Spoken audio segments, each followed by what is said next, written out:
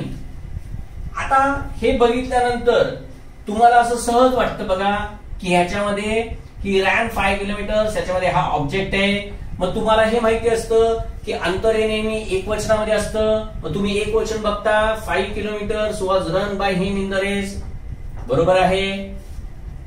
नंतर in the race 5 kilometres were run by him, 5 किलोमीटर्सला were लागणार नाही, त्यामुळे तुम्ही हे चूक समजणार.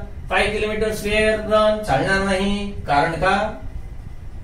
एकमेव कारण की अंतर हे नेहमी एकवचनात असतं. मग 5 kilometres was run in the race by him नाही, आता सरांनी रूल सांगितलाय त्यामुळे हे इथे येता कामा नये, त्यामुळे हे चूक आहे. मग आता उरलं फक्त हे आणि मग आता इथे हे तर दिलेलं नाही. मग आता काय करायचं? डोकं वापरायचं. डोकं एक लक्षात ठेवा मित्रांनो, प्रश्नांकडे बघण्याची दृष्टी बदला. ती दृष्टी बदलते, सहज बदलते. का? कारण का तुम्हाला हे समजलं पाहिजे की हे अकर्मक क्रियापद आहे आणि धावण्याची क्रिया 5 किलोमीटर झालीये म्हणजे तो किती धावलाय बघा, किती धावला. समजतंय का? ही रॅन 5 किलोमीटर, तो काय धावला नाही म्हणत, तो किती धावला. आणि क्रियापदाला का, कधी, कुठे, कसा आणि किती हे प्रश्न विचारल्यानंतर ऍडव्हर्ब मिळतं, हे लक्षात ठेवा. आणि ऍडव्हर्ब हे कधीही ऑब्जेक्ट म्हणजेच नाउन नसतं आणि जर ते नाउन नाही तर ते पॅसिव्ह मध्ये वापरता येणार नाही. त्यामुळे ह्याच्यामधली सगळीच वाक्ये चुकलेली आहेत. त्यामुळे उत्तर हे आलं पाहिजे. मित्रांनो, पर्याय हे तुम्हाला गोंधळ करणारे असतात. उद्या इकडे अगदी नुसतंच फक्त ए बरोबर आहे असं जरी दिलं असतं तरी सुद्धा तुम्ही घडला असता. मला हेच सांगायचंय, पेपर सेटर आहे ना, तो तुमचा गोंधळ करणारच. कारण त्याचं कामच येते. म्हणून तुम्हाला सांगतोय की नियम नीट समजून घ्या, काही अवघड नाही. इथे टॅक्स वगैरे काही नाहीये, तेवढं लक्षात ठेवा. टॅक्सला भूलू नका, तो एक ट्रॅप असतो माहितीये का. कारण कसं असतं माहितीये का, जी मुलं इंग्लिशला घाबरतात त्यांना काय वाटतं, चला ट्रिक मिळाल्या, आता आपण पटकन ट्रिक वरती नुसते मार्क्स मिळवू. मित्रांनो, ट्रिक्स वरती मार्क्स मिळाले असते ना तर इंग्लिश शिकायचीच गरज नाही. त्यामुळे ट्रिक्स बिक्स या अजिबात चालत नाहीत. अजून बघा, दिस शुगर वेट्स ओनली 1 kg. बघा परत, अजिबात चालणार नाही, याचं पॅसिव्ह होणारच नाही. जरी तुम्हाला करायला लावलं ना आणि ते 4 पर्याय दिले ना किंवा 3 पर्याय दिले, काही जरी दिले तरी मित्रांनो लक्षात ठेवा. कारण का, बघा ना, साखरचं वजन 1 किलो भरतं म्हणजे साखर 1 किलो वजनाची आहे. साखरचं वजन 1 किलो भरतं असा याचा अर्थ आहे. मग साखरेचं वजन जर 1 किलो भरतं असा जर याचा अर्थ असेल तर किती भरतं म्हणजे ऍडव्हर्ब आहे. म्हणजेच थोडक्यात हे काय आहे, इंट्रान्सिटिव्ह व्हर्ब आहे. अजून बघा, द वॉल मेजर्ड 8 feet. काय, भिंतीची उंची 8 फूट भरली किंवा भिंत 8 फूट मोजली म्हणजेच भिंतीची उंची म्हणजे भिंतीची लांबी 8 फूट झाली. बघा याच्यामध्ये किती किती म्हटल्यानंतर येतंय ना, कसं काय वाक्य पॅसिव्ह होईल. मित्रांनो, हेच लक्षात ठेवायचंय. कळतंय, कोणतंही इंट्रान्सिटिव्ह वर्ब हे कधीही आपल्याला पॅसिव्ह मध्ये करता येणार नाही. आणि या सगळ्यासाठी तुम्हाला गणवायला पेपर सेटर तयार आहे. तुम्हाला फक्त हेच समजलं पाहिजे की ह्याच्यानंतर असणारं, क्रियापदाच्या नंतर असणारं हे ऑब्जेक्ट म्हणजे कर्म आहे का. कळतंय? पुढचा रूल बघू.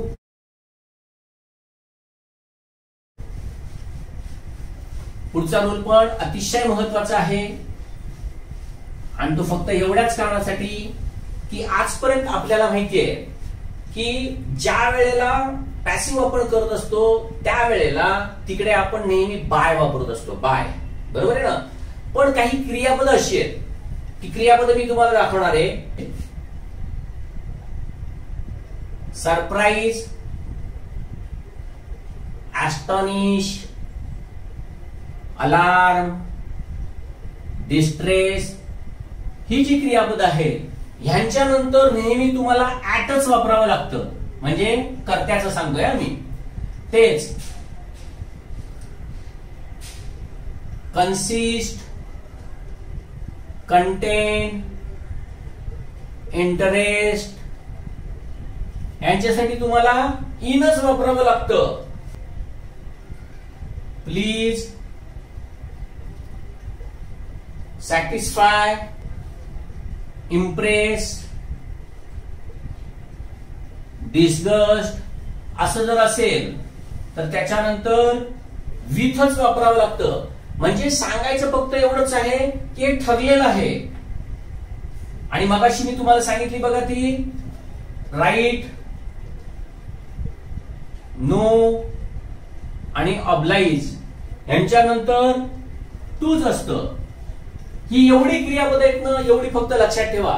काही नाही, पेपरवाले ना आपल्याला ना काही वेळेला काही युक्त्या वापरता येतात. तेही तुम्हाला सांगतो मी. युक्त्या वापरता येतात आणि त्या युक्त्यांमधून सुद्धा आपल्याला काही वेळा समजत असतं की यातलं कुठलं आपल्याला पर्याय बरोबर देता येईल. उदाहरणार्थ समजा तुम्ही म्हटलात सर आमच्या हे लक्षातच राहत नाही. असं करू नका. मी युक्ती सांगतो याचा अर्थ युक्तीनेच नेहमी मार्क्स मिळतात असा अर्थ होत नाही. काही वेळेला मात्र काही अपवाद असतात आणि ते अपवाद असतात ना त्यावेळेला पेपर सेटर मुद्दामून ते अपवाद टाकतो. आणि ते ज्यावेळी अपवाद टाकतो त्यावेळी तुम्हाला फक्त एवढंच समजलं पाहिजे की ज्या अर्थी इथे दिलेल्या 4 ओळी ज्या आहेत पर्यायाच्या त्या 4 ओळींमध्ये 2 ठिकाणी बाय दिलंय आणि एका ठिकाणी इन दिलंय किंवा टू दिलंय आणि त्याच्यानंतर करता दिलेला आहे पॅसिव्ह मध्ये, तर नक्कीच इथे बाय वापरायचं नाहीये. समजतंय? असं काहीतरी करून ते लक्षात ठेवायचा प्रयत्न करा. प्रश्नपत्रिका बघितली ना की हे समजत असतं. याच्यावरती प्रश्नपत्रिकेमध्ये येऊन गेलेलं एक वाक्य मी मुद्दा म्हणून सांगतो. ते वाक्य कसं फसवंय ते बघा.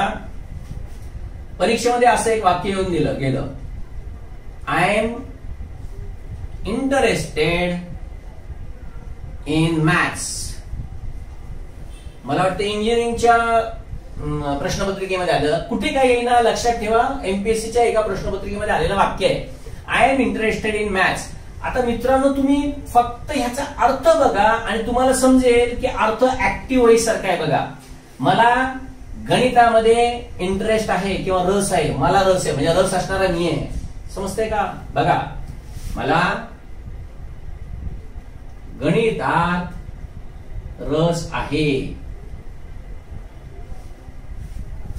आता काय करायला सांगितलं त्यांनी? खाली काही वाक्य दिली होती आणि त्याच्यामध्ये याच्यासाठी कुठलं वाक्य खाली दिलेल्यामधलं सूट होतं. बघा, त्याने असं नाही सांगितलं पॅसिव्हचं ऍक्टिव्ह करा.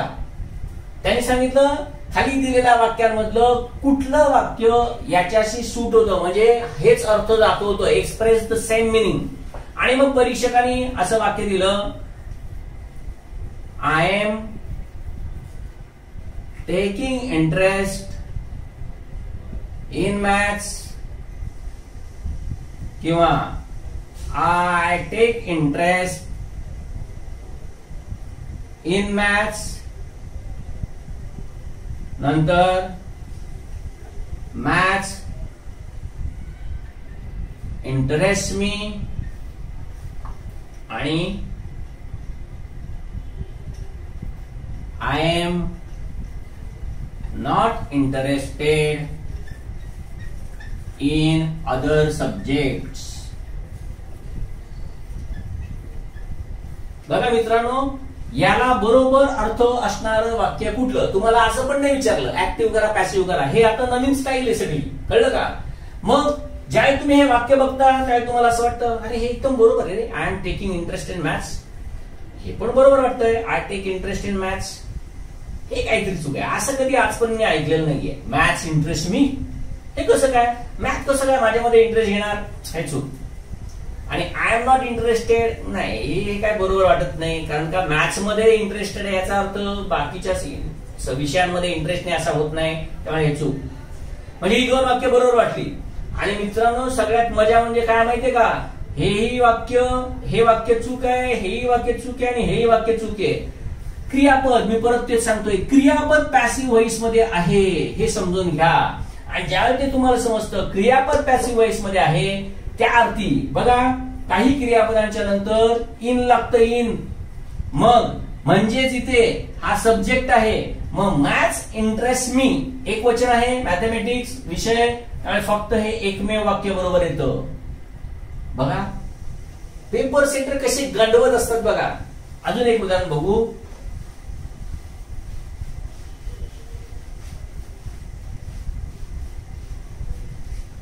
समजा असं वाक्य दिलं, दिस बुक कंटेन्स व्हॅल्युएबल इन्फॉर्मेशन. बघा आता हे वाक्य दिलं आणि तुम्हाला सांगितलं पॅसिव्ह करा, एक तर आपली आधी मतिभंग होईल, हे काय दिलंय, धिस बुक कसा काय करता असणार, आणि त्याच्यामध्ये व्हॅल्युएबल इन्फॉर्मेशन आहे, म्हणजे या पुस्तकात व्हॅल्युएबल किंवा मौल्यवान माहिती आहे, कसं काय याचं पॅसिव्ह करणार? इथे तर काही ऑब्जेक्ट दिसत नाही. बघा म्हणजे आलं काय पाहिजे पॅसिव्हचं वाक्य? बघा व्हॅल्युएबल इन्फॉर्मेशन, सिंपल प्रेझेंट आहे त्यामुळे इज कंटेन्ड इन, आणि मग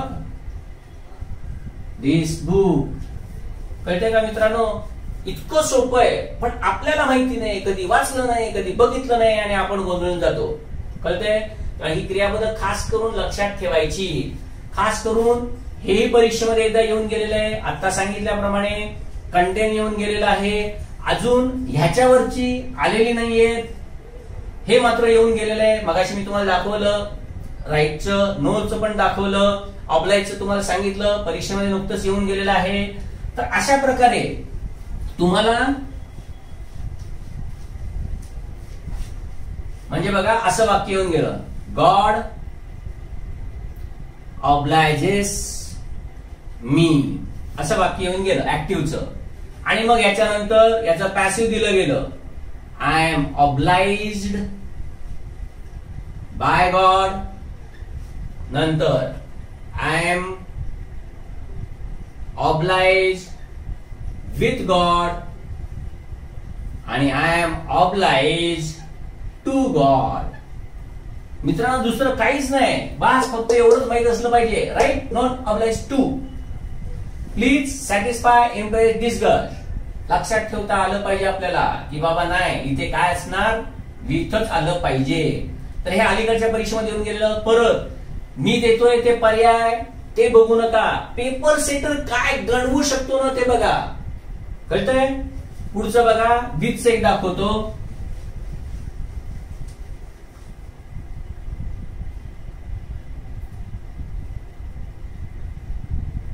His performance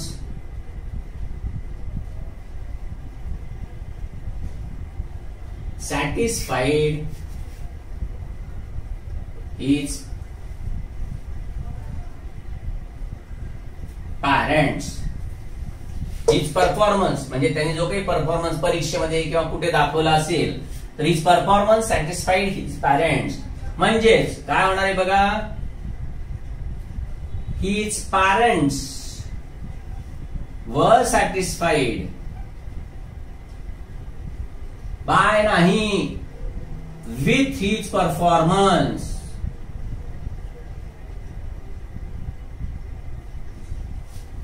समजतंय? सॅटिस्फाय घेतलं. आता उद्या असं वाक्य दिलं, I was impressed by his answer. Correct आणि इनकरेक्ट देणार तुम्हाला. आणि I was impressed with his answer म्हणजे त्याच्या उत्तराने मी प्रभावित झालो. मग बाय हिज आन्सर का विथ हिज आन्सर? पाठ पाहिजे, पाठ. ही पाठच करून ठेवायची. कळलं? लगेच समजेल. नाही तर परीक्षा इथे हेच करणार आहे.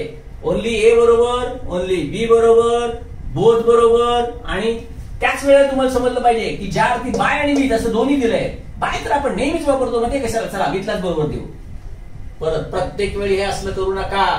मी फक्त तुम्हाला सांगतोय का परीक्षेत इतकं सोपं देईल तर त्याला परीक्षक म्हणत नाहीत. पेपर सेटर हा तुमच्यापेक्षा हुशार आहे, लक्षात ठेवा. कळलं का? कारण का मी ज्यावेळी तुम्हाला या अशा आयडिया सांगतोय उत्तर शोधायच्या, त्या अर्थी एलिमिनेशन मेथड आहे ऑफकोर्स ही, त्या अर्थी कॉमन सेन्स वापरून या ज्या इलिमिनेशनच्या मेथड ज्या अर्थी मला सुचू शकतात त्या अर्थी त्या त्यांनाही माहिती आहे. एवढं लक्षात ठेवा. कारण का हे त्यांना माहिती आहे, मला माहिती आहे. समजलं काय पाहिजे हे नीट लक्षात ठेवा मित्रांनो. कळलं? अशीच इकडची पण आहे.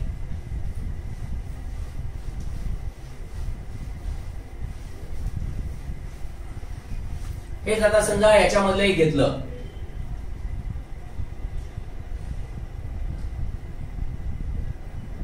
The situation has alarmed many experts. काय? या परिस्थितीने अनेक एक्सपर्ट्सना, तज्ञ लोकांना सावध केलं आहे. म्हणजेच मेनी एक्सपर्ट्स वापरायचं काय ते बघा. कळलं? Many experts have been alarmed at a, एवढं लक्षात ठेवा, at the situation. कळलं? तर मित्रांनो, विशेषतः ही सगळी जी क्रियापद आहेत परत पुस्तकात दिलेलंच आहे, ही तुम्हाला माहित असली पाहिजे. याच्या बरोबर अजून काही वाक्य तुम्हाला दाखवतो की ज्या वाक्यांमध्ये परत समजणं खूप सोपं असतं. फक्त ते वाचन करत करत लक्षात ठेवणं हे मात्र आपलं काम आहे, हे लक्षात ठेवा.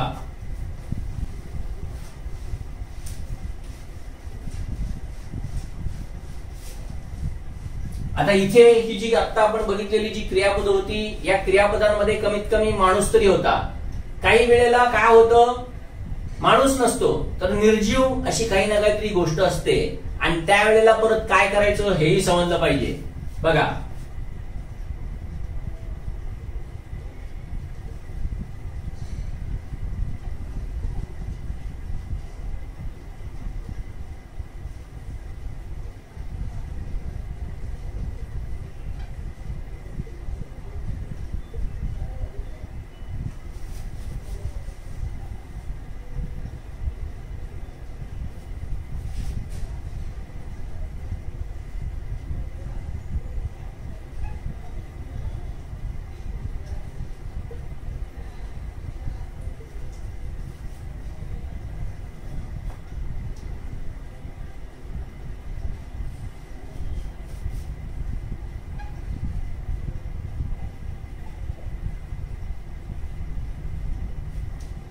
आता ही काही क्रियापद बघा. स्मोक फिल्ड द रूम, दिसतंय तुम्हाला, धुराने खोली भरली. म्हणजे धुराच्या साह्याने आहे ती. The room was filled with smoke येणार. इथे तुम्ही बाय स्मोक वापरू शकत नाही. This key opens the lock. The lock is open विथच पाहिजे तिकडे. कारण का,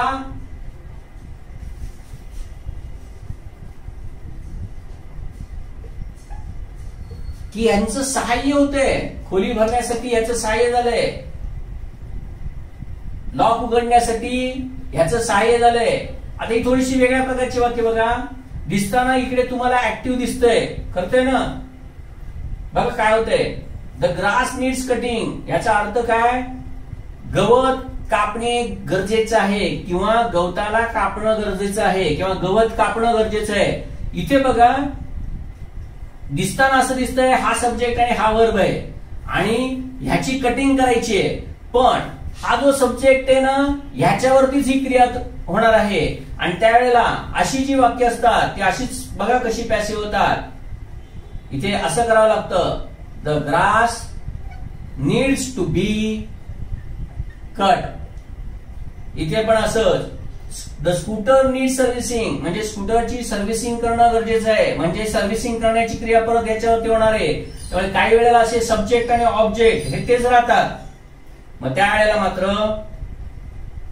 the scooter needs to be serviced असं झालं पाहिजे. The paint covered the floor, याचा अर्थ समजतो की पेंटनी सगळी जमीन जी आहे ती कव्हर केलेली आहे, म्हणजेच the floor was covered with the paint. हे फक्त थोडस वेगळ्या प्रकारे होतं बघा. जसं इकडे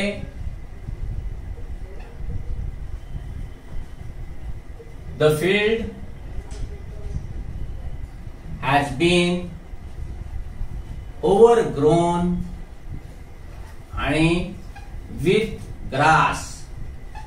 आणि हे फक्त थोडस वेगळं वाक्य होतं. थोडक्यात सांगायचं फक्त काय ते बघा, तुम्हाला पॅसिव्हचं क्रियापद समजलं पाहिजे आणि पुढे जे दिसतंय तो सब्जेक्ट तुम्हाला निर्जीव दिसतोय, त्यामुळे तो फक्त तुम्हाला समजला पाहिजे की तो विथ नीच येणार आहे, म्हणून इकडे ते विथ टाकलेलं आहे. शेवटचं अजून बघा की जरी निर्जीव असलं तरी सुद्धा कसं काय अर्थ बदलतो ते बघा. आणि तिथे सुद्धा काही वेळेला बाय घ्यावं लागतं. जसं बघा, the earthquake destroyed the whole city. The earthquake destroyed a whole city. इथे पण बघा, इथे जरी निर्जीव हे दिसत असलं तरी अर्थक्वेक हे स्वतः क्रिया करतंय, त्यामुळे इकडे मात्र ही क्रिया ग्रासनी केलेली नाहीये किंवा पेंटने केलेली नाहीये, ही सहज झालेली आहे. त्यामुळे अ होल सिटी वॉज डिस्ट्रॉइड, इकडे मात्र बाय द अर्थक्वेक असंच घ्यावं लागतं. अशा प्रकारे ही वाक्य होतात. एवढी फक्त समजून घ्या. नियम काय, निर्जीव असेल त्यावेळेला विथ वापरायचं, पण काही वेळेला काही वाक्यांमध्ये बाय पण तसंच ठेवावं लागतं, एवढं समजलं पाहिजे.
पुढची शेवटची 3 वाक्य बघा.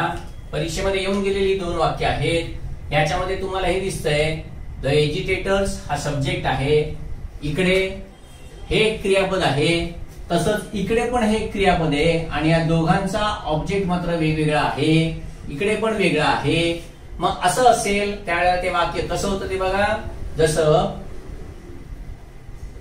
द शॉप्स वर being looted and the property damaged by the agitators. सांगायचं एवढंच आहे मित्रांनो की इकडे वर बिंग हे पुन्हा इथे नाही घेतलं तरी चालतं. काल आपण एक रूल शिकलो वर्ब मध्ये, त्याच्यामध्ये तुम्हाला सांगितलं होतं बघा की ज्या वेळेला दोन्हीकडे सहाय्यकारी क्रियापद सेम असतं त्यावेळेला ते घेण्याची आवश्यकता नाही. तसंच what you cannot cure you must एंड्युअर